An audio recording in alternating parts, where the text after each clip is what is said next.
आज आपण एकाच व्हिडिओमध्ये 2 पदार्थ पाहणार आहोत. ड्रायफ्रूटची वडी आणि ड्रायफ्रूटचे लाडू.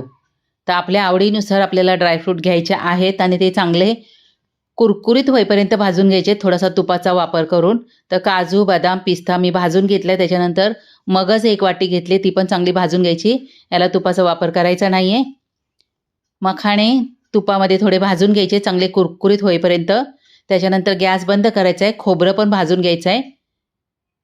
गरम कढई आहे त्याच्यातच भाजून घ्यायचं आहे, गॅस लावायचा नाही. त्याच्यानंतर हे ड्रायफ्रूट आपल्याला थंड झाले की फोडून घ्यायचे आहे दाखवल्याप्रमाणे. आता याच्यामध्ये आपल्याला खोबरं टाकून घ्यायचं आहे. मगज पण टाकून घ्यायचं आहे, मगज पण थोडा फोडायचा आहे.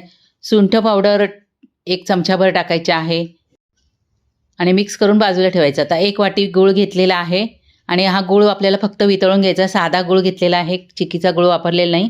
आता 1 टेबलस्पून याच्यामध्ये पाणी टाकायचं आहे म्हणजे गूळ लवकर वितळेल आणि गॅसची फ्लेम थोडीशी लोच ठेवायची. आता चांगला गूळ वितळला की याच्यामध्ये 1 ते 2 चमचे तूप टाकायचं आहे आणि चांगलं मिक्स करायचं आहे. त्याच्यानंतर ड्रायफ्रूट टाकायचे आहे आणि लगेच ताटाला तूप लावून थोडी खसखस लावून पसरवून घ्यायचं आहे. वड्या पाडून थंड करून घ्यायच्या आहेत.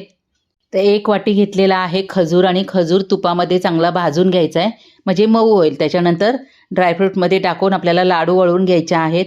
दोन्ही पदार्थ बनवायला सोपे आहेत, भरपूर प्रोटीन आहे त्याच्यामध्ये. तर सगळ्यांनी बनवून खा.